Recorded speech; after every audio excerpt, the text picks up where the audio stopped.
Hey guys, you guessed it. It's time for another episode of Day in the Life of Vintage Classic Specialist. So let's talk about this oval window here. So this car belongs to a guy named Jonathan. I got to give this guy credit. He's got a lot of patience. He has been asking to bring this car into the shop since probably November. It might have even been earlier. And, we've been full and we finally had some space, at least temporarily. So I said, you know what, man, I'm sorry. If you still want to bring it in, bring it in. And here it is. So let's take a look at this thing. I love the paint on this car. And I don't remember the color he said, but I think it was a Mustang color. I like it a lot. And it actually looks like, to me, it looks like this could have been a Volkswagen color to me. It almost looks like Strato silver, but without the kind of bluish tint in it to me. But yeah, this is a car that he's had for a really long time. He's from Canada originally. He's been here in the States for, not sure, a while, a few years, maybe. I'm not 100% sure. I believe him and his dad kind of built this car many, many years ago, maybe 15, maybe more years ago. And they did some kind of interesting things to it. He shaved some of the trim off the car. And the car is, as some of you who have eagle eyes might have noticed, it's got 4-lug wheels and brakes, but it's not on a 4-lug chassis. This is actually on a 62 chassis. Not sure what the story is behind that, if he sort of found the body separately and then hunted down a chassis for it, but it is a swing axle link pin chassis.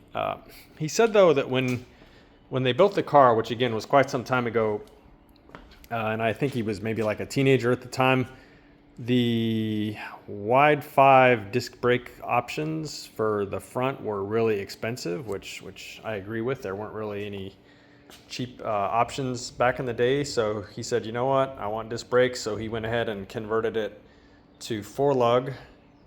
And then the back has basically 68 and up drum brakes and 4-lug drums, obviously.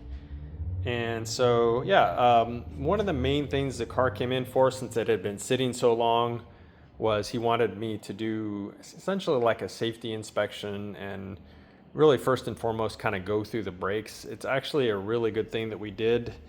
The wheel cylinders on both sides were pretty leaky. This side wasn't quite as bad, but the passenger side was really, really leaky. The brake shoes were really like soaking wet.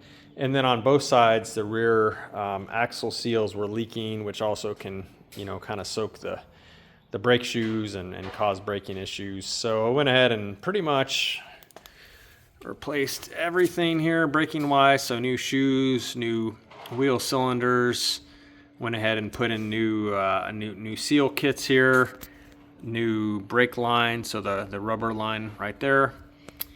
And yeah, pretty much everything on the back cleaned up, obviously his backing plates and stuff like that. And his front brakes, being again disc brakes, they don't usually have issues. I just inspected them. They're very dry. I see no sign of leaking at all. The car does have a dual circuit master cylinder. Also don't see any signs of any leaking or anything there. So I think he's okay with his brakes. It's just really the rear needed some attention. So that was the main thing the car came in for. There's some other things that we'll probably take a look at too. He mentioned that the car does have later doors on it, and somebody at some point, I'm not sure if it was him or not, converted it to one-piece windows, which look really cool actually. But somehow the windows are not really attached to the regulators. So I don't want to pull too hard, but if you pull this up, it'll just come right up. And he said that when you roll the windows down, you actually have to kind of push the glass down. Otherwise, it may separate from the regulator, which kind of sits below it. So yeah, I may go ahead and pull his door panels off and see if we can get those attached like they're supposed to. Let's take a look inside the car. He's got a quick release steering wheel, which I think is really cool. I've actually been playing with the idea of trying to figure out how to do one of those on my red autocross oval. Kind of a neat thing. I mean, the cars are pretty easy to get into and out of without having the steering wheel removable, but it's just kind of fun and neat. Bunch of switches, a little custom panel there. I have no idea what any of those switches are for, but they look pretty bitchin'. And then he's got a little tachometer. Some kind of sport seats, not sure what those are out of. Kind of velour material, kind of 80s looking. I think he said eventually he wants to reupholster these and redo the interior. Most of his interior right now is pretty much bare. I don't think he's got a headliner. Yeah, no headliner. But yeah, you know, it's very much a work in progress. A little body damage here, which is a shame because this is a really nice paint job. Let's walk around a little bit more. Oh, I know one other thing that I did. This car had the dreaded fuel filter sitting right here, right above 35 or 40,000 volts. So that was one of the other things he definitely wanted me to do, was to relocate that. So now it's sitting right there safely, where if it starts somehow puking gas, it's not gonna start the car on fire. And yeah, he's got a long kind of laundry list of things that he's hoping that we do. So we'll probably start knocking some of those out. But again, the main thing was kind of the safety inspection, the brakes, the fuel filter. And so pretty much completed those things. So now we'll see where we go from there with it. But that's pretty much it for this car for the moment.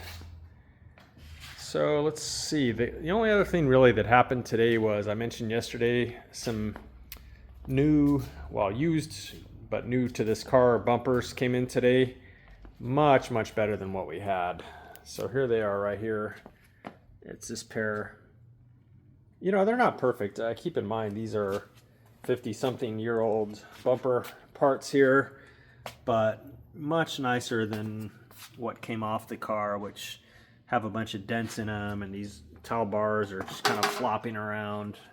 These are really nice. A little bit of chrome pitting here, not too bad, you know, and again, this car is not like a complete restoration, so a little patina here and there I don't think is really a bad thing. It might look kind of funny actually if we put brand new bumpers on this car. So I think these are going to look very appropriate on there and be a huge upgrade over the ones that came off of it. So that's about the only other thing that happened today.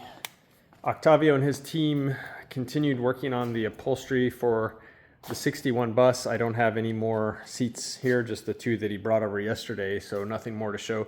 And I think probably tomorrow the bus itself is going to go over to Octavio's, and then they're going to start putting in all the interior panels, which are right there at the moment. So that's it for today, guys, for a Thursday. Thanks for watching. We will see you again tomorrow. Good night.